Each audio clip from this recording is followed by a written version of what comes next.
Hello student, आज मैं इस वीडियो में एनसीईआरटी का नया चैप्टर थर्ड चैप्टर स्टार्ट करने जा रहा हूँ।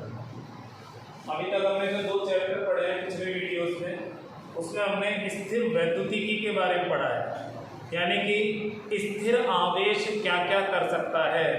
स्थिर आवेश से जो संबंधित चीज़ें हैं वो है विद्युत क्षेत्र की तीव्रता, विभव, स्थितिज ऊर्जा, ये सब। अब जो हम पढ़ेंगे वो पढ़ेंगे आवेश के गति के दौरान क्या क्या होता है। आवेश जब गति करने लगता है तो उसको कहते हैं विद्युत धारा। तो आवेश की प्रवाह की दर के बारे में इसमें पढ़ेंगे। तो सबसे पहले हम स्टार्ट करते हैं विद्युत धारा की परिभाषा से। हमारा चैप्टर भी यही है, तो सबसे पहले हम इसी की डेफिनेशन देते हैं।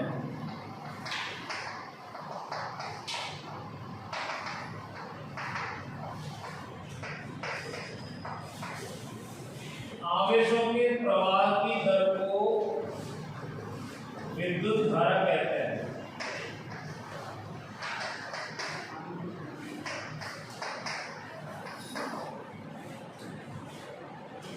यानी कि इकाई समय में जो आवेश प्रवाहित हो रहे हैं उनको हम विद्युत धारा के रूप में परिभाषित करेंगे। इसको 2 रूपों में नापते हैं। एक तो तात्क्षणिक,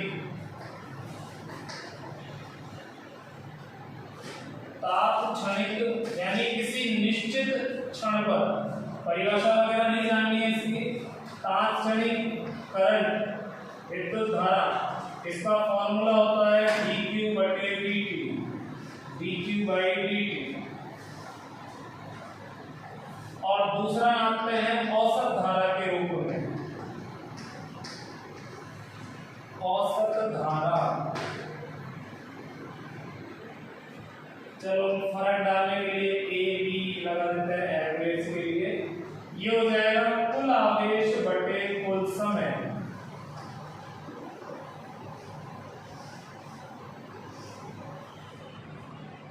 कई बार क्या होता है, आवेश के प्रवाह की दर बदलती रहती है। आवेश के प्रवाह की दर कैसे बदलती है? आपसे कहा जाए कि आवेश समय पर डिपेंड करता है। मैं एक एग्जांपल कराता हूं इसका। Q बराबर आवेश जो है वो है Q बराबर 3t² plus 5t plus 2 coulomb में है। ये क्वेश्चन में हमें दिया हुआ है आवेश का मान t पर निम्न प्रकार निर्भर करता है।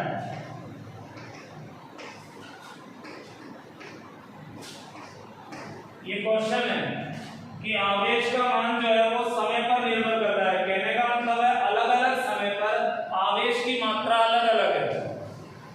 अभी जैसे हम मान लीजिए घरों में जो इलेक्ट्रिसिटी सप्लाई है उसमें हम कहेंगे कि उसमें तो एक समान आवेश बह रहा है, लेकिन जैसे ही हम स्विच ऑन करते हैं तब से मैक्सिमम होने में कुछ टाइम लेता है। तो ऐसे ही मान लीजिए आवेश चेंज हो रहा है।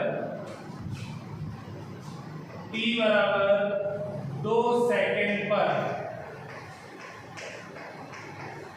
T बराबर 2 सेकेंड पर विद्युत धारा ज्ञात करो।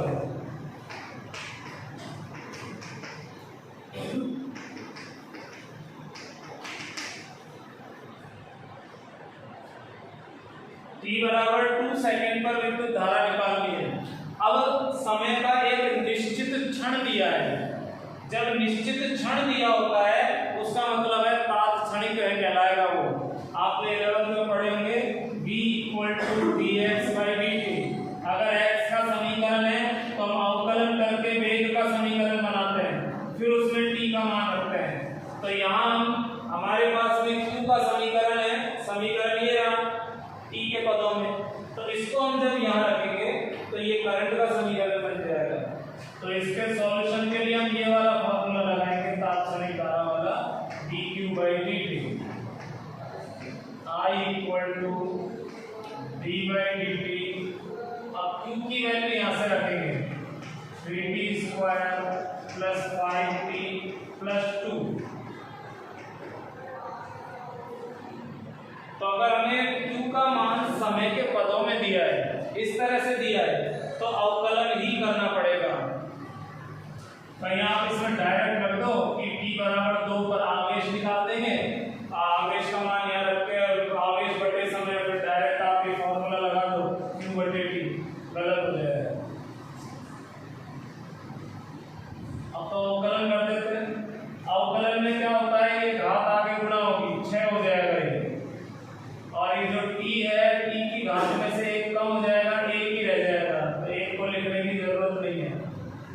5t में 5 को रखेंगे, इसकी घात 1 है तो उससे कोई फर्क नहीं पड़ेगा। इसकी घात में से 1 कम करोगे तो 0 हो जाएगा, उसको फिर t की घात 0 को 1 लिखेंगे, 1 से कोई फर्क नहीं पड़ेगा गुणा में। ये कांस्टेंट है, इसका अवकलन 0 होगा। तो अवकलन इस तरह से सॉल्व करना है पहले। अतः अब हम करंट की वैल्यू रखेंगे t बराबर 2 सेकंड। क्वेश्चन में कहा है t बराबर 2 सेकंड पर करंट निकालो, तो पहले हमें करंट का समीकरण चाहिए। तो करंट का समीकरण इसके अवकलन से बनेगा। इसका अवकलन क्यों? क्योंकि ये फॉर्मूला है। ये फॉर्मूला आपको पहले से पता होना चाहिए, तो ये आपको ध्यान रखना है। तो t की जगह रख देंगे हम 2।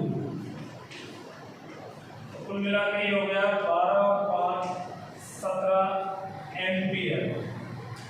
क्योंकि ये कूलम में है, स्टैंडर्ड मात्रक है, एसआई मात्रक है, ये समय सेकंड, ये भी एसआई मात्रक है, तो करंट हो जाएगा एम्पियर में। तो तात्क्षणिक करंट अगर पूछना होगा किसी क्वेश्चन में तो आपको इस तरह से समीकरण दिया जाएगा, जिसका ये मेथड है। अगर मान लो आपसे कुल आवेश पूछना होगा तो कैसे आएगा क्वेश्चन? तो कुल आवेश के लिए आपसे कहते कि कोई तार है, कोई विद्युत परिपथ है, उसमें 5 सेकंड में कुल 15 माइक्रोकूलम आवेश प्रवाहित हुआ, या 5 सेकंड में कुल 15 कूलम आवेश प्रवाहित हुआ, तो प्रवाहित धारा का मान ज्ञात करो। अब आप सोच रहे होंगे कि औसत और तात्क्षणिक कुछ नहीं बोल रहा मैं, फिर भी कैसे पता लगा रहे हैं? जब समय का निश्चित क्षण दिया है, समीकरण दिया है, तो तात्क्षणिक ही निकालना है। और ये कहा है 5वें सेकंड नहीं, 5 सेकंड, कुल 5 सेकंड का अंतराल। और ये कुल आवेश दिया हुआ है, डायरेक्ट आवेश दिया हुआ है, तो इसमें आप औसत ही निकालोगे।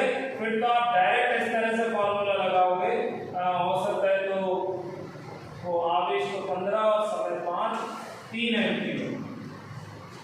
तो ये तो बिल्कुल सिंपल हो गया। इस तरह के क्वेश्चन तो 10th में भी किए होंगे आपने।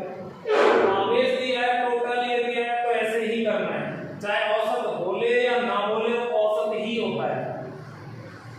लेकिन अगर इस तरह से दिया है, किसी निश्चित क्षण पर निकालना है, तो इस तरह से निकलेगा। तो इसलिए ये दोनों फॉर्मूले काम के हैं, तो दोनों तरह से इनको यूज करते हैं। चलिए ये हम एग्जाम्पल को हटा देते हैं।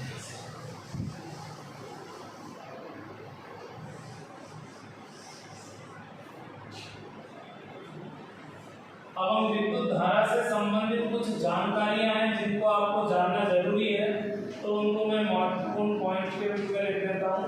एक तो ये कि धारा का एसआई मात्रक। विद्युत धारा को मैंने शॉर्ट में धारा लिख दिया, वो इसी के बारे में बात चल रही है। इसका मात्रक है एम्पियर।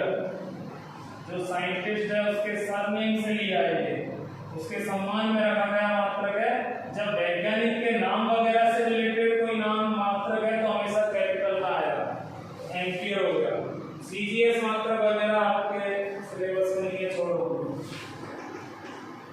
कंफ्यूजन की है, आपको तो सब ऐसा ही नहीं यूज करना है। अगर हम इसकी विमा की बात करें,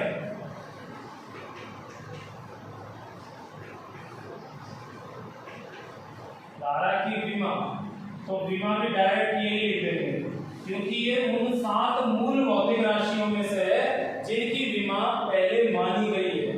7 मूल भौतिक राशियों में से है ये। इसकी विमा को आई से भी व्यक्त करते हैं, दोनों कैपिटल में, और इस तरह से बड़े कोष्टक में ही लिखना है। ये विमा का तरीका है। हाँ, ज्यादातर ए को यूज करते हैं इसमें। यह है अदिश राशि।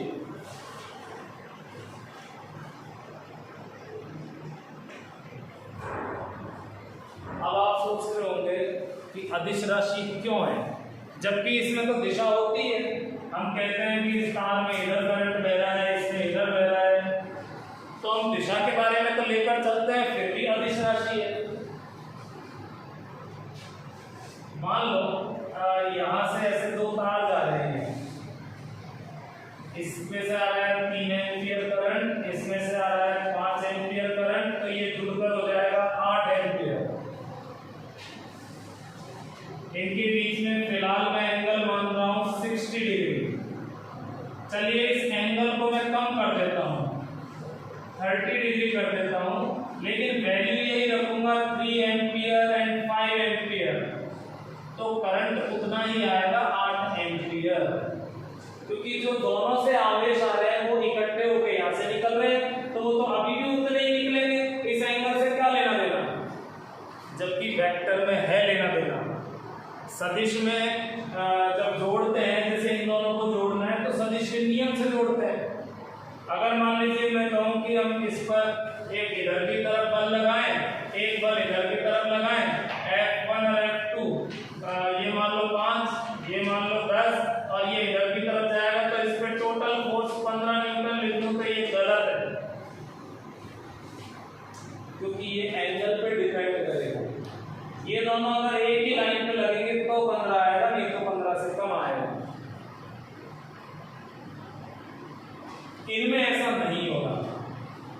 तो सदिश की पूरी परिभाषा यह है कि वह भौतिक राशि जिसमें दिशा के साथ साथ परिमाण भी हो और वो सदिश योगफल नियम का पालन करता हो, उन्हें सदिश राशियां कहते हैं। हालांकि अब जब से आपने 11th में पढ़ा होगा तो उस समय इतना नहीं बताया जाता, उससे हम सिंपल डेफिनेशन कह देते हैं कि वे भौतिक राशियां जिनमें परिमाण और दिशा दोनों होती है वो सदिश राशि होती है। क्यों कह देते हैं, क्योंकि वहां हम व्यापक बात कर रहे हैं, ज्यादातर के लिए बात कर रहे हैं। ऐसी एकाध ही परिभाषा है जिनमें स्पेशली कुछ अपवाद स्वरूप या एक का स्पेशल कुछ कॉन्सेप्ट लगते हैं। तो यहाँ करंट में जो है सदिश योगफल नियम का, सदिश के नियम से जोड़ ही नहीं रहे, तो क्यों बोलेंगे इसे सदिश राशि? सदिश राशि बनाई इसलिए है जिनके लिए सदिश के नियम लगाने पड़े। जब सामान्य बीजगणितीय नियम चल रहा है, सामान्य मैथमेटिकल रूल चल रहा है यहाँ, तो काय का वेक्टर कैलकुलस। तो ध्यान देना, सदिश राशि क्यों नहीं है, क्योंकि ये सदिश के नियम से जोड़ी नहीं जाती है। तो यह अदिश राशि है क्योंकि यह सदिश योगफल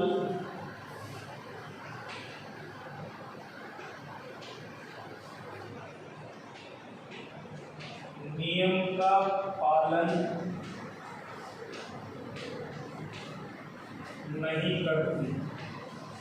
तो इससे पहले कि आप ये क्वेश्चन पूछो कि डायरेक्शन होते हुए भी क्यों सदिश नहीं है, तो मैंने कारण लिख दिया है, कारण समझा दिया है आपको।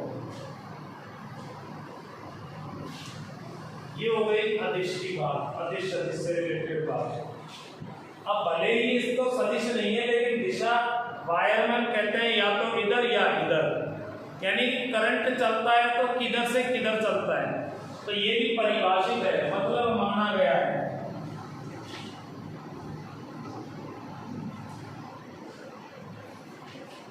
विद्युत धारा सदैव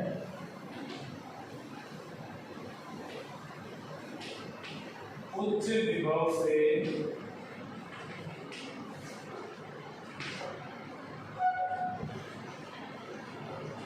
निम्न विभव की ओर प्रवाहित होती है।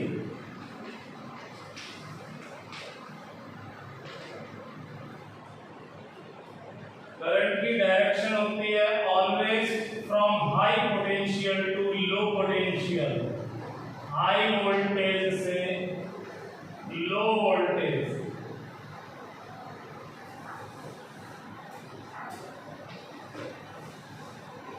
उच्च विभव से निम्न विभव की तरफ ही बहता है। अभी मान लो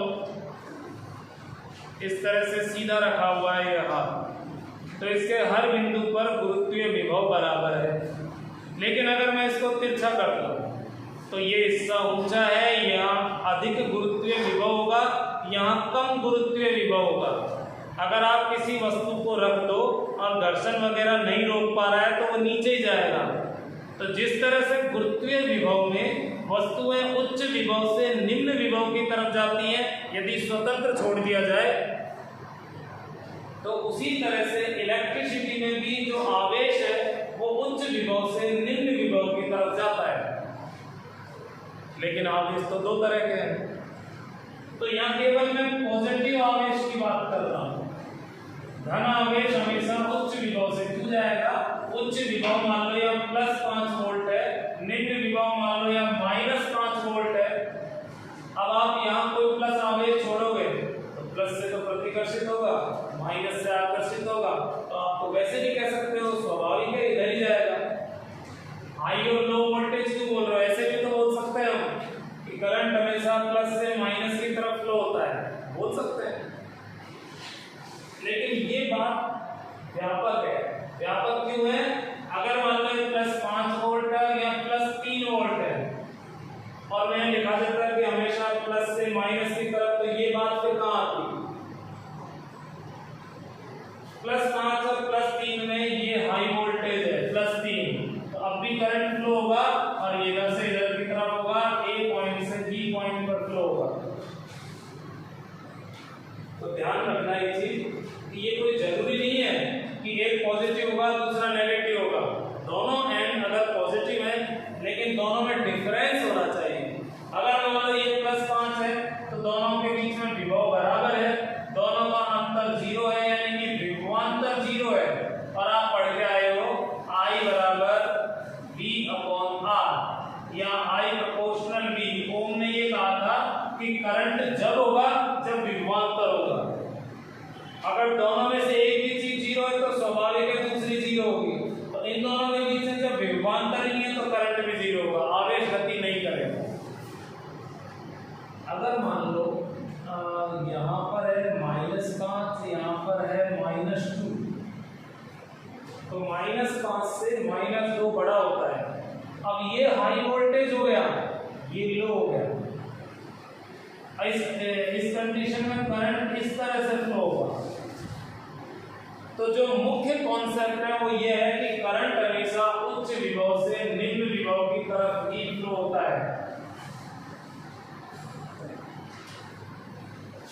मान लो यहाँ पर +5 वोल्ट है और यहाँ मैंने ये इस तरह से बना दिया। ये जो चिन्ह है ये अर्थिंग कहलाती है, पहले भी मैं यूज कर चुका हूँ। अर्थिंग जो होती है उसका वोल्टेज 0 होता है, पृथ्वी का विभव 0 माना गया है, ये याद रखना है आपको। पृथ्वी का विभव, पृथ्वी इतनी बड़ी है कि इसमें आप थोड़ा बहुत आवेश दे दोगे तो फर्क नहीं पड़ता, तो इसका विभव 0 के बिल्कुल नजदीक होता है, तो हम 0 ही मानते हैं। तो पृथ्वी का वोल्टेज 0, अर्थिंग 0 और ये +5, तो यहाँ हाई वोल्टेज है या लो वोल्टेज है, तो इस कंडीशन में भी करंट फ्लो होगा ऐसे। अगर यहाँ मैं माइनस कर दूंगा तो फिर 0 बड़ा हो जाएगा, फिर करंट की डायरेक्शन रिवर्स हो जाएगी। तो ये रहा करंट की डायरेक्शन को लेकर बात कि ये हमेशा उच्च विभव से निम्न विभव की ओर रहता है। तो मान लो अगर कोई हम बैटरी ले, कोई सेल ले, एक ये सेल ले लेते हैं और एक ये प्रतिरोध लगाकर एक परिपथ बना दिया है। ये वाली जो प्लेट है ये पॉजिटिव है, ये सेल की नेगेटिव प्लेट है, तो स्वाभाविक है ये उच्च विभव होगा, ये निम्न विभव होगा। तो करंट हमेशा उच्च विभव से निम्न विभव की तरफ जाएगा। उसको ये सुगम रास्ता मिल गया एक चालक द्वारा, तो यहाँ से करंट यहाँ तक जाएगा। जब तक जाएगा जब तक विभवांतर 0 नहीं हो जाएगा, जब तक विभव बराबर नहीं हो जाएगा। क्या होता है, अगर मान लो यहाँ वोल्टेज है -2 मान लो, तो यहाँ से आवेश जाता रहेगा, इसका वोल्टेज कम होता रहेगा, इसका बढ़ता रहेगा। एक कंडीशन आएगी, मान लो ये तो रह गया 3.5 और ये बढ़कर हो गया 3.5। जैसे ही दोनों का डिफरेंस बराबर होगा करंट रुक जाएगा। तो करंट तभी तक फ्लो होता है जब तक विभवांतर रहता है, विभव का अंतर रहता है। तो सेल में भी जब तक करंट चलता रहेगा जब तक इनके बीच में विभवांतर रहेगा। सेल पूरी तरह से डिस्चार्ज हो गया तो इसका मतलब ये है इसका वोल्टेज 0 हो गया और ये भी माइनस से बढ़कर 0 पर पहुंच गया। तो दोनों का 0, तो अंतर 0, कोई करंट नहीं फ्लो होगा। फिलहाल इस कंडीशन में करंट की डायरेक्शन ये है, परिभाषा दे दी, दिशा वगैरह सब मान लिया। बाद में वैज्ञानिकों को पता चला कि चालक में करंट किस वजह से बहता है। अगर मैं अभी तक आपको कुछ नहीं बताऊं तो आप तो यही सोचोगे कि हो सकता है इसमें से होकर कोई प्लस आवेश जाता होगा। हालांकि आपको पता ही चल गया होगा, पहले पढ़ चुके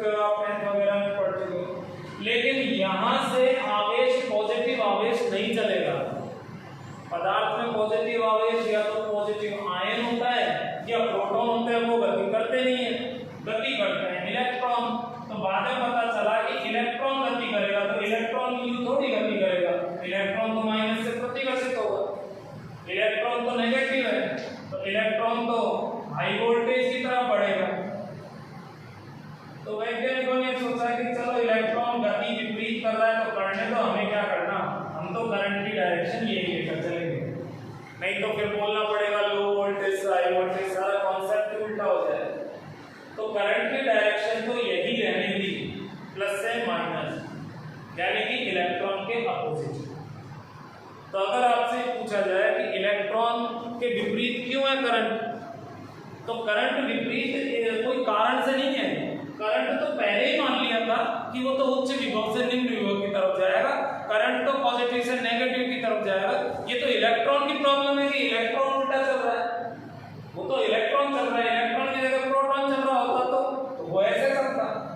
तो ये ध्यान रखना है कि पॉजिटिव चार्ज करंट की दिशा में चलता है, नेगेटिव चार्ज करंट के अपोजिट चलता है। करंट जो है वो पहले से परिभाषित है कि वो हमेशा प्लस से माइनस की तरफ होगा। तो ये रहा करंट, इलेक्ट्रॉन की दिशा वगैरह से रिलेटेड बातें। इससे ज्यादा चीजें आपसे पूछ नहीं सकता दिमागी करंट के बारे में। इसके बाद में एक और भौतिक राशि है धारा घनत्व। इसको कहते हैं इंग्लिश में करंट डेंसिटी।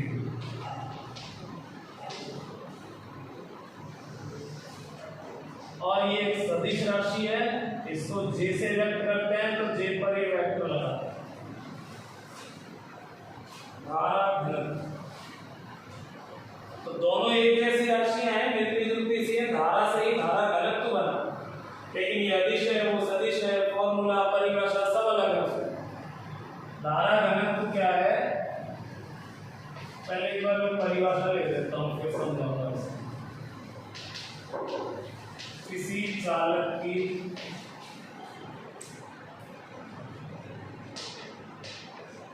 लंबाई के अनुदिश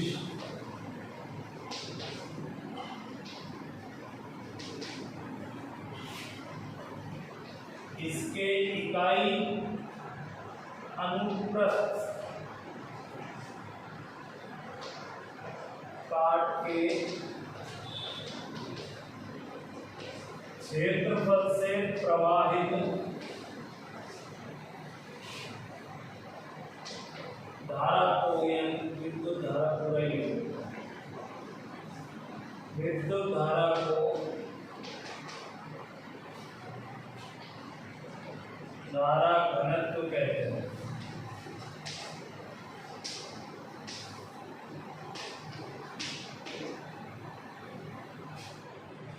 परिभाषा समझने के लिए पहले मैं एक डायग्राम ले, मान लो ये एक चालक है,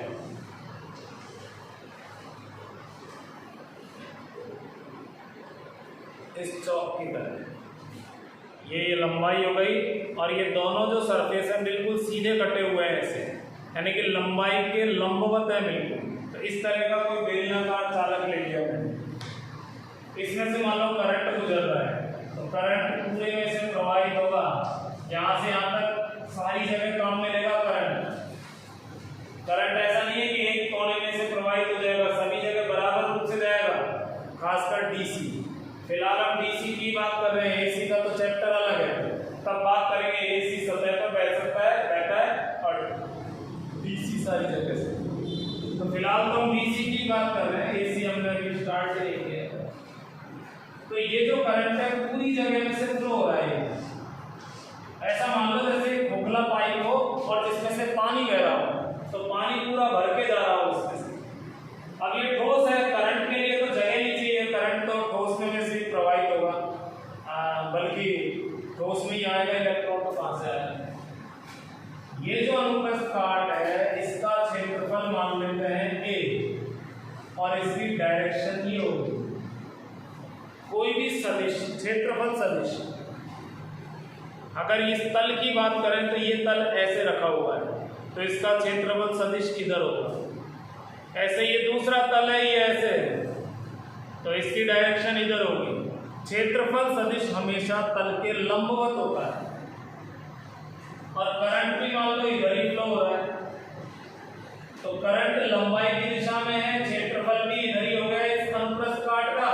तो सिंपल जो परिभाषा बनेगी वो हो जाएगी J equal to I upon A। तो ये हो गया इकाई क्षेत्रफल में से प्रवाहित धारा, धारा का भाग दिया तो वो बन गया इकाई क्षेत्रफल में से प्रवाहित धारा।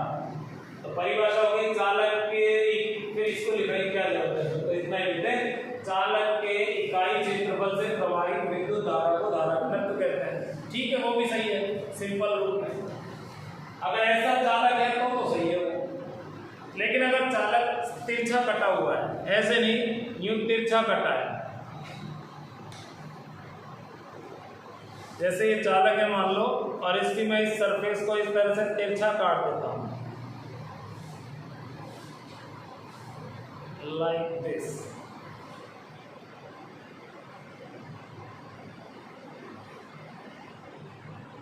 चालक यूं कटा हुआ है, अब यूं कटा है, यूं तिरछा है, तो फिर इसका अभिलंब तो इधर आ गया। इसका अभिलंब जो है वो सतह के हिसाब से देखोगे तो इधर आएगा, तो फिर तो क्षेत्रफल इधर आ गया और धारा इधर की तरफ बहेगी। धारा इसके अंदर तिरछी थोड़ी चलेगी, धारा तो सीधी चलेगी। अगर मान लो मैं इसको ऐसे तिरछा काट देता हूं तो करंट की डायरेक्शन तो यही है, करंट यूं थोड़ी फ्लो होने लग गया, लेकिन क्षेत्रफल सदिश इधर आ गया क्योंकि सतह ये और इसका अभिलंब इधर। अब प्रॉब्लम आ गई, तो क्यों ना परिवर्तन पहले ऑलरेडी सूत्र ही ऐसा लिखे जो कंप्लीट दोनों के लिए काम करे। मान लो ये चालक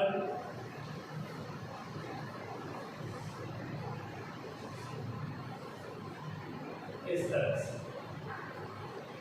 ये इसकी लंबाई यानी कि अक्ष हो गई, इसकी लंबाई के अनुदिश लाइन हो गई।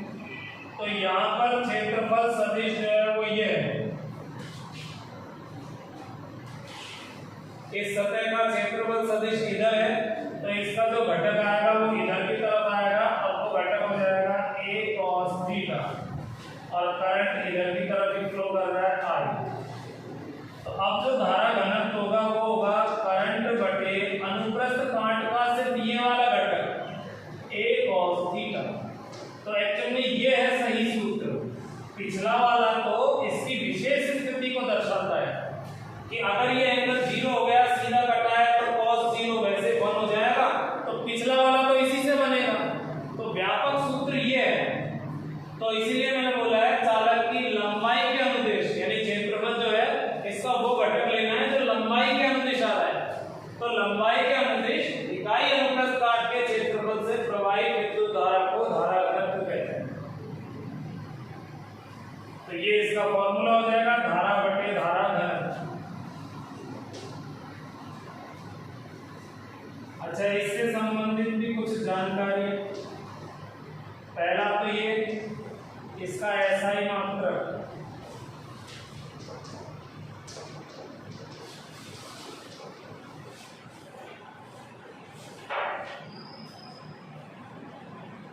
इसका जो एसआई मात्रक है तो ये तो हो जाएगा एम्पियर और ये नीचे मीटर स्क्वायर। तो इस तरह से दे दो।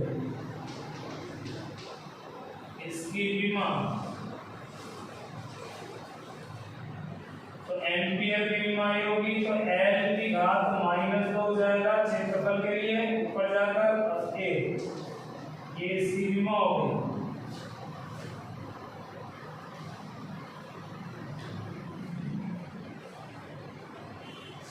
तीसरा यह है सदिश राशि।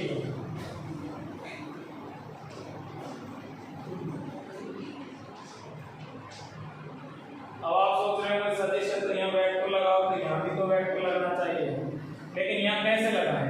इसमें आर है नहीं जो आर कैप लगाते हैं, एन कैप भी नहीं लगेगा, ए पर वेक्टर नहीं लगेगा, बटे में कभी वेक्टर नहीं लगता है, इस पर वेक्टर लगेगा नहीं, है सदिश राशि है। तो अगर इसको वेक्टर रूप में लिखना है तो इसको इधर ले जाकर लिखना पड़ेगा। इसका सदिश फॉर्मेट जो होगा वो ये होगा I = j a cos theta, और इसी को फिर हम लिखेंगे I = j dot a vector.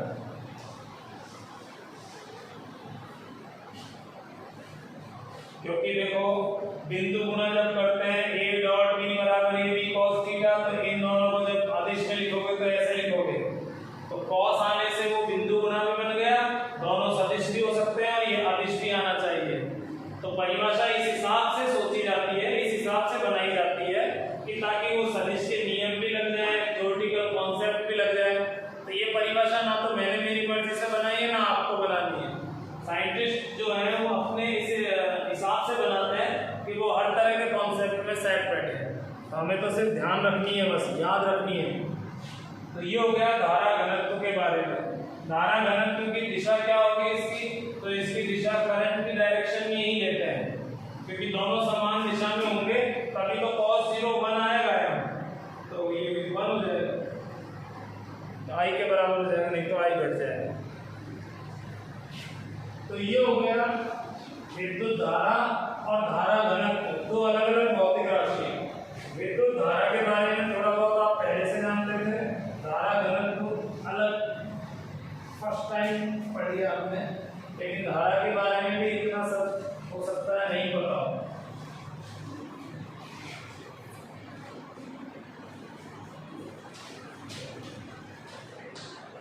आवेश वाहकों के प्रकार, आवेशवाहक जो चालक होते हैं, चालक जैसे कॉपर हो गया, एल्युमिनियम हो गया, यानी कि जिनसे हम तार बनाकर सर्किट जोड़ते हैं। अभी जैसे मैंने सर्किट बनाया था, ये सेल लगा दिया और ये इस तरह से रेजिस्टेंस लगा दिया, तो इससे लेकर यहाँ तक ये तार, ये चालक का ही बना होगा। तो चालक में कॉपर, एल्युमिनियम, आयरन इस तरह की चीजें आती हैं। तो इनके अंदर जो आवेश वाहक होते हैं वो केवल मुक्त इलेक्ट्रॉन होते हैं, केवल मुक्त इलेक्ट्रॉन ही गति करते हैं।